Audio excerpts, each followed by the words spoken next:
오늘은 평신도 주일입니다. 이제 한 주간 또 우리 장로님들께서 평신도 주간을 맞이해서 설교하시죠. 꼭 기억해 주셨으면 감사하겠습니다. 오늘 그 본문을 처음 묵상하기 시작하면서 떠올랐던 유머가 있어요. 설교를 처음 배울 때 접했던 유머입니다. 이런 거예요. 어느 신학교의 설교자가 초청을 받았습니다. 굉장히 유명한 설교자였는데, 그런데 아무래도 신학생들이 아는 게 참 많아요. 설교를 들을 때 굉장히 비판적인 눈으로 봅니다. 그 설교자가 안 거죠. 그래서 설교를 시작하면서 그렇게 물어봤습니다. 제가 오늘 무슨 말씀을 전할지 아십니까? 여러분, 오늘 제가 어떤 설교할지 아시죠? 세상에 소금 되라, 세상에 빛이 되라. 이거 어떤 내용인지 아시잖아요. 신학생들이 이미 본문 보고 제목 아니까 예, 압니다 라고 대답을 했어요. 그랬더니 설교자가 이미 아시니까 제가 또 설교할 필요가 없겠습니다 하고 내려갔어요. 신학교 학장님이 너무나도 당황스러운 거죠. 그러시면 되냐고, 다음 주에 한 번 더 와서 말씀 좀 전해주시라고. 다음 주에 왔습니다. 똑같이 물어봐요. 여러분, 오늘 제가 무슨 말씀 전할 줄 아시겠습니까? 이번 학생들이 모릅니다 라고 대답을 했어요. 지난번에 경우가 있기 때문에. 그랬더니 이번에는 그 목사님이 이렇게 말씀하셨습니다. 그렇게 모르시는데 설교해봐야 소용없겠습니다 하고 또 내려와서 갔어요. 그 학장님이 또 당황해서 또 그러시면 되냐고, 우리 목사님 설교 좀 듣고 싶다고, 다음 주에 한 번 더 오시라고. 그리고 학생들과 짰습니다. 설교자가 무슨 말을 할지 아냐 물어보면 반은 예, 반은 아니요 라고 대답하기로 짰어요. 설교자가 왔습니다. 똑같이 물어봤어요. 약속대로 반은 네, 반은 아니요 대답했습니다. 그랬더니 이 설교자가 그럼 아는 분이 모르는 분 알려주십시오 하고 또 내려갔대요. 그러니까 오늘 우리는 역사상 강단에서 가장 많이 선포된 본문을 우리가 보게 됩니다. 너희는 세상에 소금처럼 살아라, 너희는 세상에 빛처럼 살아라. 여러분, 오늘 이 내용이 어떤 내용일지 이미 다 아시죠? 압니다. 저도 이 말씀 준비하면서 제가 어떻게 준비할지 다 알고 있었어요. 그래서 어쩌면 우리를 넘어지게 하고 쓰러지게 하는 가장 위험한 본문일 수 있겠다라는 생각도 들었습니다. 사도 바울에 의하면 선줄로 생각하는 자는 넘어질까 조심하라, 고린도전서의 말씀인데, 그 바로 앞에 성경 말씀 앞절에 무슨 말씀이냐면, 성경 말씀들은 우리를 깨우치기 위해서 기록된 거예요. 그런데 어느 순간인가 이 성경이 다 아는 성경이에요. 다 아는 이야기예요. 내가 이 성경 말씀으로 인해서 더 깨우쳐지지가 않습니다. 여러분, 모든 말씀이 그렇죠. 우리가 왜 넘어집니까? 모르기 때문이 아닙니다. 이미 서 있었어요. 이미 깨우쳤습니다. 이미 알고 있어요. 그때 우리는 넘어질까 조심하라 라는 사도 바울의 말씀을 들어야 합니다. 그래서 항상 안다고 느껴질 때 필요한 것이 아는 것을 다시 점검하는 것이 우리에게 필요합니다. 다 아는 것 같은데 하나하나 다 점검해 보는 거죠. 그때일수록. 이 말씀도, 오늘 말씀도 그런 범주인데 아는 것을 한번 우리 점검해 봅시다. 본문 말씀의 가장 기본적인 것이 뭐예요? 소금과 빛입니다. 이게 기본이에요. 오늘 본문에서 우선 소금이 있죠. 소금 모르는 사람이 어디 있어요. 그래서 소금에 대한 질문부터 어쩌면 시작해야 됩니다. 소금이 뭡니까? 우스운 질문이죠. 알죠. 그런데 예수님께서 너희는 세상의 소금이다, 또 너희는 빛이다 말씀하시는데, 이 말씀이 그렇다면 다 아는데 우리에게 어떻게 들리는가라는 것입니다. 대개 우리는 이 말씀을 해야 하는 명령으로 들어요. 너희는 세상에 소금의 역할을 좀 해라, 소금이 되라, 너희는 빛이 되라. 그런데 정말 이 말씀을 거기서부터 시작하면 예수님께서 무리들에게 하셨던 이 말씀의 진리를 우리가 접하지 못하게 됩니다. 예수님 시대로 한번 돌아가 보겠습니다.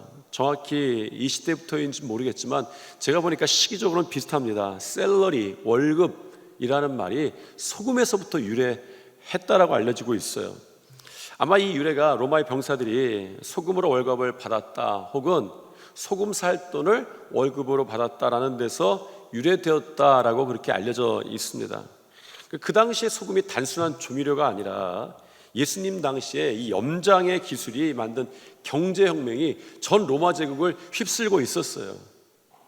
여기에 대한 자세한 얘기는 한 1년 전쯤에 제가 설교한 적이 있습니다. 기억나요? 안 나요? 기억나는 걸로 해야 제가 또 얘기 안 하겠습니다. 그 당시에 이 염장 기술이 그 당시에 그 경제혁명을 이끌고 유대의 그 삶의 지형도 굉장히 바꿔놨다는 얘기를 한 1년 전쯤에 설교했단 말이에요. 다 기억나시죠? 네. 그래서 소금이 그 당시 굉장히 귀했다라는 거예요. 현재 우리가 느끼는 이 소금에 대한 가치와 그 당시의 가치가 좀 달랐습니다. 우리도 소금은 귀한 거야 라고 말할 수는 있지만 실제로 우리 중에 우리 월급을 소금 몇 킬로랑 바꿀 사람이 누가 있겠어요? 바꿀 것 같아요?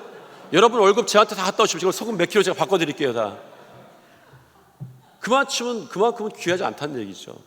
너희는 세상의 소금이다. 그러면 예수님의 이 말씀이 그 당시 사람들에게, 무리들에게는 어떤 의미였을까라는 것입니다. 여러분, 지금 예수님의 말씀을 듣고 있던 사람들이 누구죠? 그 사람들이 누구인지 알려면 오늘 말씀 바로 전장에 있는 4장부터 좀 읽어봐야 합니다. 4장 23절부터 5장 2절까지 연속되는 말씀인데 5절인데 우리가 그거 한번 읽어보세요. 누가 있는지 읽어보겠습니다. 예수께서 온 갈릴리에 두루 다니사 그들의 회당에서 가르치시며 천국 복음을 전파하시며 백성 중에 모든 병과 모든 약한 것을 고치시니 그의 소문이 온 수리아에 퍼진지라.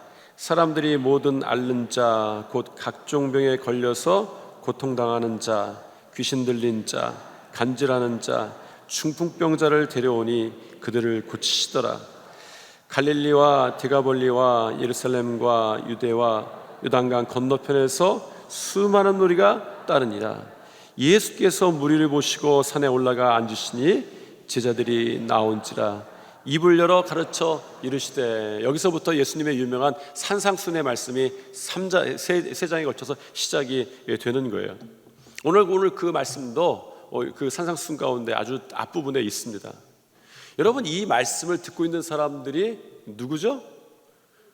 여러분, 이 사람들은요 세상에서 배척당하고 외면당하고 세상에 밖에 버려져 있던 사람들입니다. 그렇잖아요. 중풍병자, 소경, 귀신 들린 자, 이런 사람들이 고침받고 그 소문을 듣고 무리들이 예수님께 왔어요. 그 사람들이 그 당시에 느끼던 삶의 대우들이 그런 거 아닙니까? 이렇게 말할 수밖에 없어요. 세상 밖에 버려져 있던 사람들, 그들은 세상에서 전혀 귀하지 않던 사람들입니다. 그런데 예수님께서 그들에게 이제 너희들도 소금 좀 돼야 되지 않겠니? 소금 되기 위해서 노력을 좀 해. 나 따라다니면 그렇게 돼 라고 말씀하시지 않으시고 예수님께서 단정적으로 선포하셨습니다. 너희는 세상의 소금이다. 너희는 세상의 빛이다.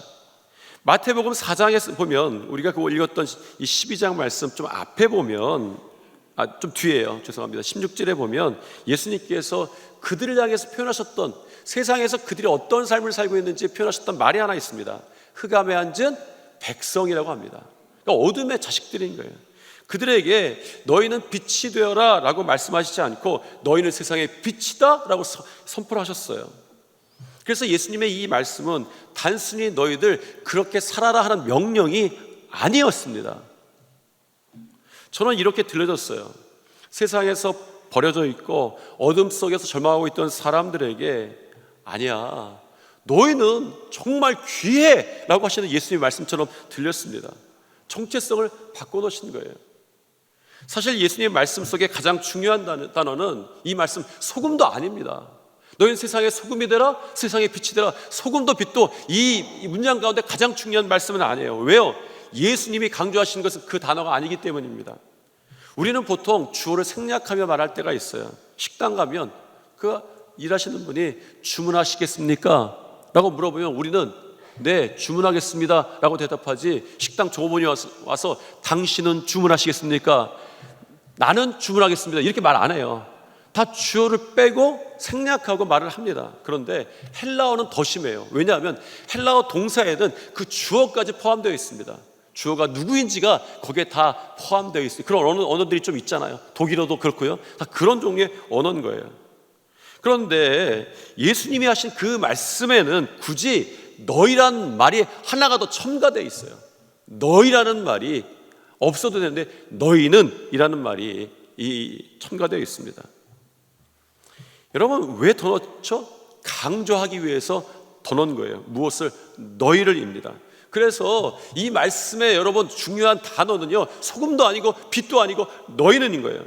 소금이 되라는 것이 아니라 너희가 소금이다 말씀하시고 싶은 거예요. 너희가 빛이다 말씀하시는 거예요. 되라고 말씀하시지 않았습니다. 사람들은 늘 자신을 증명하려고 애씁니다. 학생은 성적으로 증명하려고 하고, 직장인들은 성과로 증명하려고 하고, 부모는 좋은 부모로 존재의 가치를 느끼려고 합니다. 그래서 우리는 끊임없이 자신을 증명하려고 애쓰며 살고 있습니다. 그래서 우리는 늘 부족합니다. 늘 불안하죠. 늘 비교합니다. 그런데 예수님이 이 시간에 정반대의 말씀을 하셨어요. 너희가 소금이 되면 사랑하겠다 아닙니다. 너희가 빛이 되면 인정하겠다 아닙니다. 예수님은 먼저 그들에게 선언하셨어요. 세상에 밖에 이미 버려져 있던 것 같은 사람들에게, 어둠 속에 있는 사람들 같은 사람들에게 너희는 아니야, 세상의 소금이야, 귀해, 너희는 세상의 빛이야 라고 말씀하셨습니다. 사실 이 마태복음 5장에 이 무리들 향해서 예수님께서 하신 첫 일성이 무엇입니까? 막하리오의 이거였어요. 복이 있다라는 말이었습니다. 여러분 이 첫 예수님이 하신 팔복의 첫 말씀, 그 말씀을 그 헬라어 원문대로 번역하면 이렇습니다. 복이 있다라고부터 말씀하셨어요. 마카리오의 복이 있다. 심령이 가난한 자는 천국이 너희 것이다 라고 말씀하십니다. 복이 있다, 복이 있다, 복이 있다, 복이 있다 라고 먼저 말씀하셨어요. 여러분 지지리도 복이 없는 사람들에게, 팔자가 센 사람들에게, 그렇잖아요. 중풍병 걸렸습니다. 무슨 복이 있습니까? 소경이 됐어요. 팔자가 센 사람들인 거예요. 그런데 그런 사람들에게 마치 하나님께서 아브라함에게 너는 복이 될지라 라고 그렇게 말씀하셨던 것처럼 너는 복이다 라고 선포하신 거예요. 그래서 사실은 이 장면은요, 마태복음 5장의 장면은요, 사실 이 아브라함에게 복에 대한 말씀을 하셨던 장면과 비교되는 거예요. 너는 복이다, 너는 세상의 빛이다, 너는 세상의 소금이다, 너는 세상의 귀하다 말씀하시는 거예요. 예수님은 우리에게 다가가기 위해서 너희가 귀하지 않지만 내가 희생하면 너에게 다가간다 말씀하신 것이 아니라 여러분이 너무 귀하기 때문에 다가오는 거예요. 이렇게 말씀하고 계시는 것이죠. 오늘 말씀은 여기서부터 시작합니다.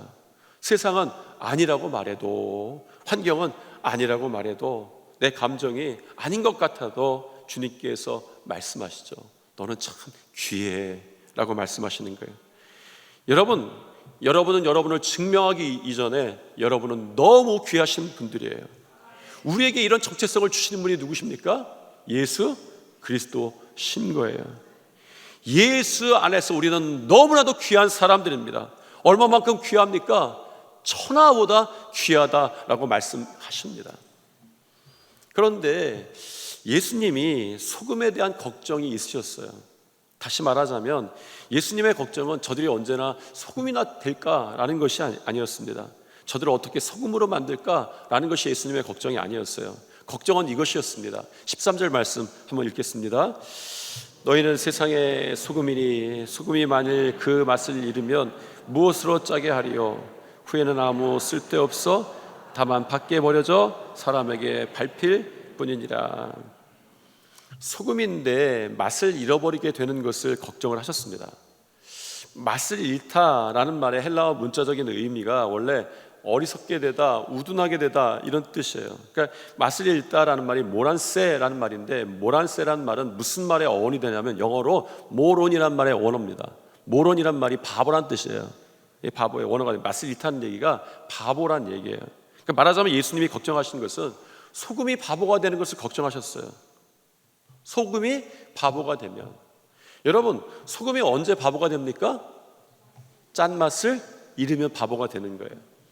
사해에는 노천 소금이 널려져 있어요. 그거 다 아시죠? 다 가보셨죠? 가보시게 되기를 축복합니다. 아멘. 그 정도 가지고 하는 그 축복 받겠어요? 사해도 가보시고 유럽도 가보시고 좋은 데 다 가보게 되시길 축복합니다. 이런 축복만 아멘해요. 그죠? 다음부터 여러분 사해에는 가보세요. 아주 보는 게 좋은 거니까. 사해에는 노천 소금이 널려 있어요. 덩어리 소금들이 이렇게 덩어리로 져갖고 불순물하고 섞여서 이제 덩어리로 존재합니다. 사실은 비가 많이 내리면 짠맛, 염화나 들으면 다 빠지고 사실은 그 덩어리가 남아요. 그래서 이 짠맛은 다 빠지고 기둥 같은 모양으로 많이 남아 있습니다. 이것을 부르기는 소금이라고 부르지만 사실 불순물 덩어리예요. 여러분, 소금 기둥이 된 사람도 우리 성경에 볼 수 하나 있습니다. 누구죠? 롯의 아내. 하나님이 뒤도 돌아보지 말고 떠나라고 말씀하셨는데 뒤돌아 그 떠나온 것을 다 바라보다가 소금 기둥이 되었습니다. 여기서 우리 이 장면에서는 중요한 질문이 있죠. 왜 롯의 아내는 뒤를 돌아보았을까? 소돔이 그리웠어요. 여러분, 몸은 구원의 길을 걷고 있었지만 마음이 여전히 소돔에 있었기 때문입니다. 어쩌면 교회에 몸은 와 있는데 마음은 세상에 붙잡혀 있는 신앙, 이것이 소금 기둥의 위험입니다. 예배는 드리는데 세상의 가치관이 너무 좋은 사람, 이것도 버리지 못하는 사람, 입으로는 천국을 말하지만 마음이 여전히 세상을 붙잡고 있습니다. 이것이 소금 기둥의 위험이에요. 소금은 기둥이 아니라 녹아야 합니다. 그런데 롯의 아내는 굳어버렸어요. 움직여야 하는데 멈춰버렸습니다. 쓰임받아야 하는데 기념비처럼 돼버렸어요. 주님은 우리를 기념비로 부르신 것이 아닙니다. 세상을 살리는 소금으로 부르셨습니다. 우리의 신앙도 마찬가지죠. 희생 없는 신앙, 험신 없는 신앙, 십자가 없는 신앙은 소금 기둥이 될 이 위험이 높습니다. 왜? 녹지 않기 때문에 그렇습니다. 여러분, 교회가 세상을 닮아갈 때, 성도가 세상의 가치관에 물들어갈 때 우리는 영향력을 잃는 거예요. 그러나 이것은 우리가 세상을 멀리하라는 이야기가 아닙니다. 주님은 우리가 세상에서 녹아 짠맛을 내는 소금이 되기를 바라셨어요. 예수님께서 세상의 소금이라고 말씀하셨습니다. 주님은 무리들을 세상 밖으로 부르신 것이 아닙니다. 예수님은 우리를 세상에서 빼내시기 위해서 구원하신 것이 아니라 세상 속으로 보내시기 위해서 구원을 하셨어요. 여러분, 그러나 분명합니다. 우리는 세상에 들어갑니다. 그런데 배는 바다 위에 떠 있어야 합니다. 여러분, 바다가 배 안으로 들어오면 이 배가 침몰하는 거예요. 그리스도인은 세상에 살지만 세상이 우리 안에 들어와서는 안 되죠. 교회의 가장 큰 위기는 박해가 아닙니다. 세상과 구별되지 않는 것이죠. 오늘은 평신도 주일입니다. 그래서 이 말씀이 더 특별해요. 예수님께서는 너희는 교회의 소금이 되라 라고 말씀하시지 않았습니다. 너희는 세상의 소금이다, 이렇게 말씀을 하셨어요. 우리의 사명은 세상에서 도망치는 것이 아닙니다. 세상의 중심으로 들어가는 거죠. 여러분은 학교로 가야 합니다. 여러분은 직장으로 가야 합니다. 여러분 가정으로 가야 합니다. 여러분은 문화 속으로, 사람들 속으로 가야 합니다. 그리고 거기서 여러분이 해야 될 질문이 있어요. 나는 진짜 소금인가? 나는 진짜 빛인가? 라는 질문이죠. 그렇다면 우리는 이 소금이 짠맛을 낸다라는 것을 많이 알고 있습니다. 그러면 우리 신앙생활에서 이 소금의 짠맛이 실제적으로 어떤 걸까라는 거예요. 우리는 대개 이 말씀을 해석하면서 소금은 부패하지 않게 하는다, 소금은 짠맛을 낸다, 이렇게 이야기를 합니다. 맞습니다. 그런데 성경으로 보면 소금의 짠맛이 무엇인지, 소금이 무엇인지 보여주는 구절이 한 군데가 나옵니다. 우선 여기서부터 소금의 삶에 대한 정체성을 시작하는 것이 좋겠다라는 생각이 저에게 들었습니다. 사도 바울이 어느 날 골로새 교회에 편지를 썼어요. 이렇게 씁니다. 읽겠습니다. 너희 말을 항상 은혜 가운데서 소금으로 맛을 냄과 같이 하라라는 거예요. 어느 날 사도 바울이 골로새 교회를 편지 쓰는데 저는 이 말씀이 산상수훈의 말씀, 예수님 말씀이 기억난 것 같아요. 왜냐하면 성경의 기자들은 대부분 자기의 말을 창작하지 않고 이전에 있었던 성경의 말씀들을 인용하는 것을 굉장히 좋아했습니다. 너희 말을 항상 은혜 가운데서 소금으로 맛을 냄과 같이 하라. 이 말이 무엇일까? 이것을 세번역 성경을 읽어보면 좀 더 분명해집니다. 같이 한번 읽겠습니다. 여러분의 말은 소금으로 맛을 내어 언제나 은혜가 넘쳐야 합니다. 그러니까 사도 바울은 이렇게 권면하는 거예요. 소금으로 맛을 내는 것을 은혜가 넘치는 것으로 이야기를 했어요. 말 속의 소금이 무엇인가? 고대 로마 그리스 문화를 좀 봤더니 소금은 지혜와 재치를 의미한다고, 그러니까 소금같이 말한다 그러면 지혜와 재치를 이야기를 했던 것 같습니다. 말을 재치 있게 하는 사람이죠. 그런데 사도 바울은 그렇게 말하지 않고 말의 소금을 은혜가 넘치는 것으로 이야기를 했어요. 그러면 은혜가 무엇일까? 소금과 소금에 비교할 은혜가 뭘까? 여러분, 소금의 특징이 있습니다. 소금은 자신을 드러내지 않습니다.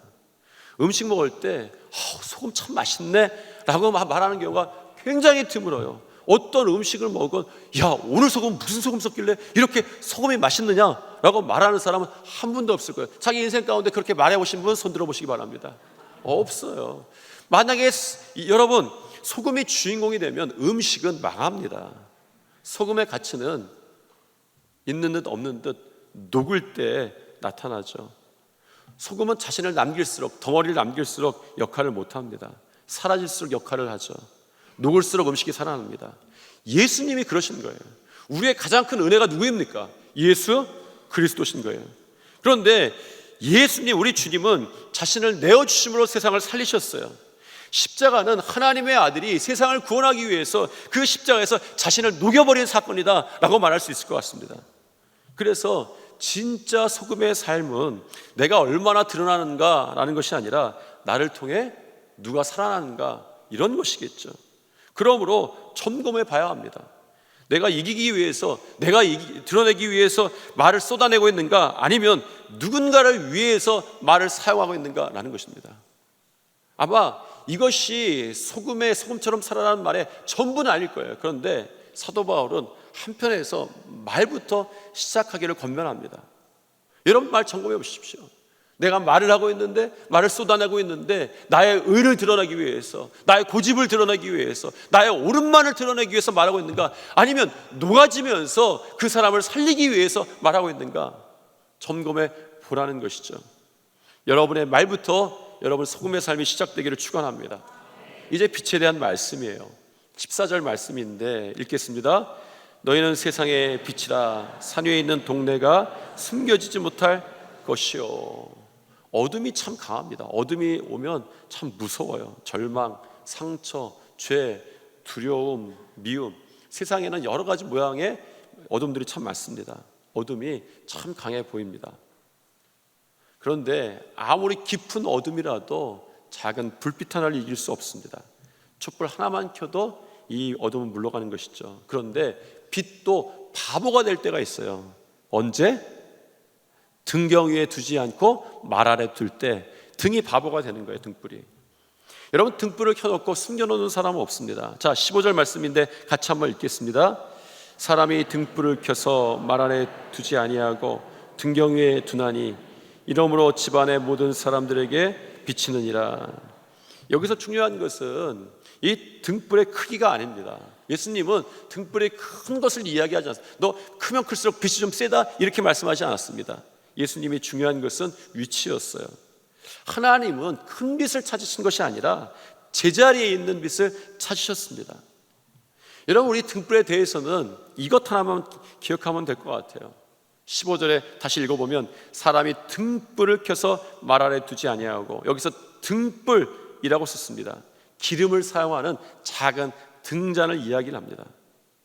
우리의 빛은 우리에게서 나오는 것이 아닙니다. 예수님께서 우리 안에 기름을 주시기 때문에, 성령의 기름을 주시기 때문에 우리에게 비추는 거예요. 그래서 중요한 것은 내가 얼마나 대단한가가 아닙니다. 내가 얼마나 예수님과 가까이 있는가라는 것이죠. 어떤 사람은 말합니다. 목사님, 저는요 믿은 지 얼마 안 됐습니다. 저는 약합니다. 저는 부족합니다. 괜찮습니다. 빛의 근원은 내가 아니라 우리 주님이세요. 우리는 완벽해서 온전해서 능력이 많아서 쓰임받는 것이 아니라 우리 주님께 붙어있기 때문에 쓰임받는 거예요. 여러분, 이 등잔 때의 환상이 스가랴서 4장에 나오는 거 기억하시죠? 여러분, 요한계시록에도 나오는 거 기억하시죠?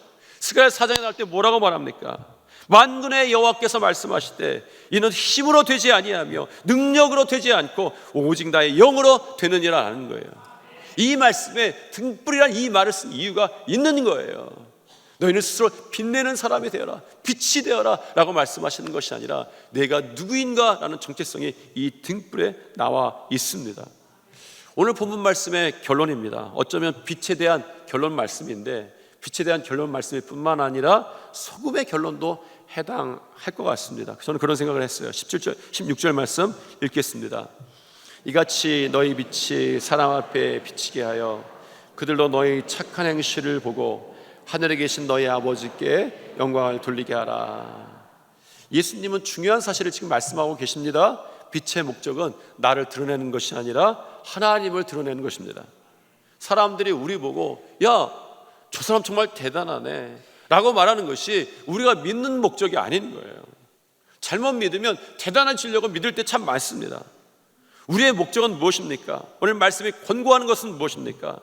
저 사람 안에 하나님 계시구나, 저 사람 안에 예수님 계시구나, 참 그런 일들이 예수님 아니면 안 일어나네 라고 말하게 되는 것이 목표라는 것이죠. 많은 사람들이 그럽니다. 하나님 안 계시는데 어떻게 내가 믿어? 예수님 안 계시는데 보이지도 않는데 그 어디 계셔? 라고 말합니다. 그 말이 맞습니다. 그런데 세상은 성경보다 먼저 우리를 읽습니다. 우리가 친절한 이유, 정직한 이유, 사랑하는 이유, 용서하는 이유는 딱 한 가지입니다. 우리 안에 예수 그리스도가 계시기 때문인 것이죠. 우리의 삶이 하나님을 보여주는, 예수 그리스도를 보여주는 창문이, 세상에 대한 창문이 되어야 된다라고 말하죠. 소금도 마찬가지입니다. 오늘 본문에서는 소금에 대해서 그렇게 말하진 않지만 팀 켈러 목사님은 이 말씀을 묵상하시면서 이런 글귀를 썼더라고요. 소금의 역할을 이렇게 말합니다. 소금은 갈증을 일으킨다. 소금을 먹으면 물을 마시게 된다. 참된 성도도 그렇죠. 그 사람을 만나면 왜 저 사람이 저렇게 평안하지? 왜 저렇게 감사하지? 왜 저렇게 흔들리지 않지? 왜 저렇게 환경이 저런데 기쁘지? 라고 궁금해집니다. 하나님에 대한, 예수님에 대한 갈증을 일으키는 거예요. 왜 저 사람이 저러는지. 그리고 결국 하나님을, 예수님을 찾게 되는 것이죠. 사랑하는 성도 여러분, 우리는 부족합니다. 연약해요. 넘어질 때도 참 많습니다. 그러나 우리는 소금이 되려고 애쓰는 사람들은 아닙니다. 빛이 되려고 애쓰는 사람들은 아니에요. 예수님께서 이미 말씀하셨기 때문입니다. 너희는 세상의 소금이다. 너희는 세상의 빛이다. 이제 우리에게 남은 문제는 하나입니다. 그 주님의 말씀하신 정체성대로 살아갈 것인가, 아니면 소금통 안에 그냥 숨겨져 있을 것인가, 빛을 등경에 들 것인가, 아니면 말 아래 둘 것인가 라는 것이죠. 하나님은 오늘도 이렇게 우리를 향해서 질문하십니다. 내가 살아있다는 증거를 누가 보여줄 것인가 라는 거예요. 그리고 주님은 우리를 가리키면서, 오늘날 우리들을 가리키면서 바로 너희다라고 말씀하세요. 너희가 세상의 소금이다. 너희가 세상의 빛이다. 세상은 성경을 읽기 전에 우리의 삶을 읽는다. 다시 한번 이 말씀을 드리고 싶습니다. 세상을 교회를 보기 전에 성도를 봅니다. 하나님께서 오늘 세상 가운데 보내시는 설교는 이 강단의 목사의 설교만이 아니라 여러분의 삶입니다. 그것이 세상을 향한 하나님의 메시지인 것이죠. 그러므로 교회 안에만 머무는 소금이 되지 마십시오. 교회 안에만 머무는 빛이 되지 마십시오. 산 소망은 교회 안에만 머물지 않습니다. 학교로 흘러가요. 직장으로 흘러갑니다. 가정으로 흘러갑니다. 문화 속으로 흘러가고 세상 속으로 흘러갑니다. 그때 하나님께서 우리를 통해서 세상을 보존시키고 세상을 살리시고 세상에 하나님의 나라를 이루실 것입니다. 주님께서 선언하신 그 소금답게, 그 빛답게 살아가는 저와 여러분이 되시기를 주님의 이름으로 축원합니다. 여러분, 이제 그런 의미에서 우리 평신도 주일이 있어요. 평신도 주일의 의미는 그것입니다. 주일날 와서 특별히 잘 지키라는 말이 아니라 여러분이 세상에서 비치고 소금인 것을 분명하게 하는 시간이 있죠. 내일부터 평신도 주간에 우리 장로님들이 말씀을 전하세요. 교회에서 말씀을 전하는 것이 어떤 일입니까? 이것이 교회에서 말씀이 여러 사람이 풍성해진다라는 의미가 아니라 세상의 삶을 살던 사람들의 내용인 것이죠. 그 중에 간증도 있고요, 여러분의 삶에 도전이 될 것입니다. 제가 왜 이렇게 말해요? 눈치 빠른 분들은 아시겠죠? 옆 사람한테 인사하겠습니다. 내일 새벽에 꼭 봅시다. 그렇게 대답할 줄 알고 한 번 더 물어볼 작정했습니다. 내일 새벽에 꼭 봅시다. 그래요. 오늘 말씀을 생각하면서 다시 옆에 분과 한번 인사하겠습니다. 당신은 소금이십니다. 당신은 빛이십니다. 우리 다 같이 일어나시겠습니다. 주님께서 선언하셨습니다. 너희는 귀하다. 주님이 주시는 소망입니다. 우리 다 같이 한번 외쳐보겠습니다. 주 예수 나의 산 소망. 주 예수 나의 산 소망. 우리 같이 찬양하시겠습니다.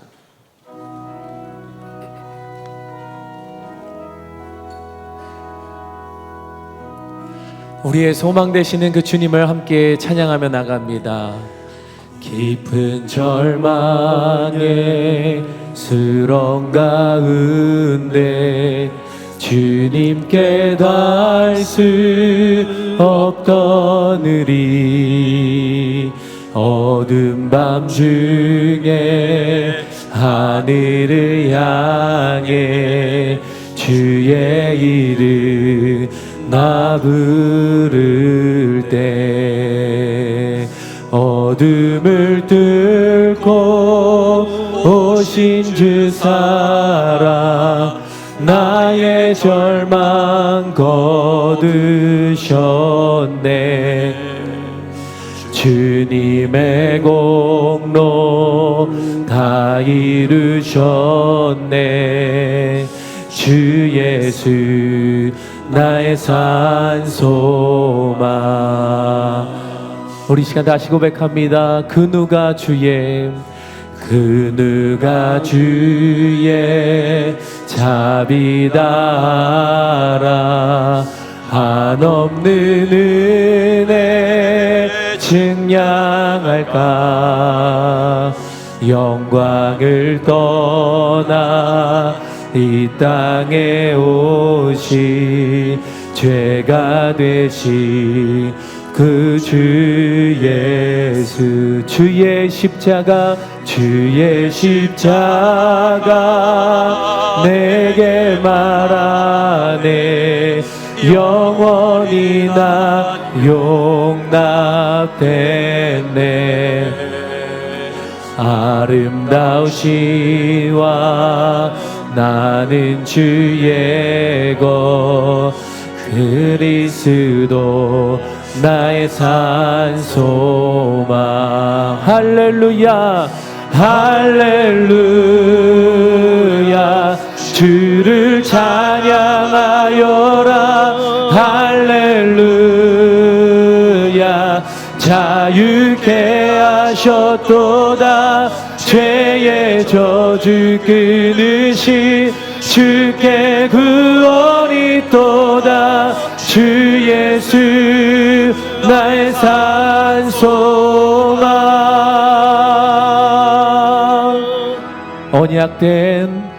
언약된 아침 장사된 몸에 부활의 호흡 시작됐네.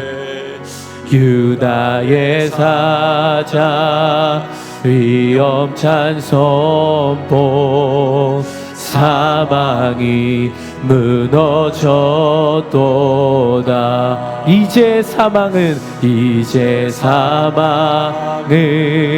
무덤이 더는 우리를 주장할 수 없네. 유다의 사자 위엄찬 보여 사망이 무너졌도 주 예수 승리하셨네. 주 예수 승리하셨네. 우리 시간 고백합니다. 할렐루야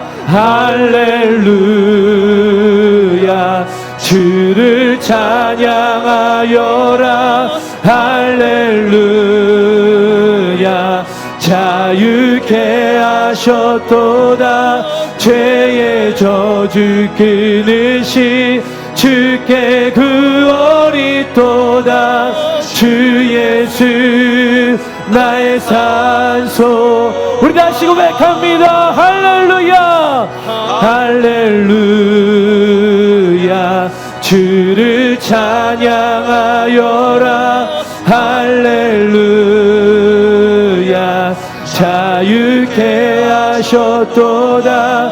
죄의 저주 끊으신 주께 구원이 있도다. 주 예수 나의 산소. 그리스도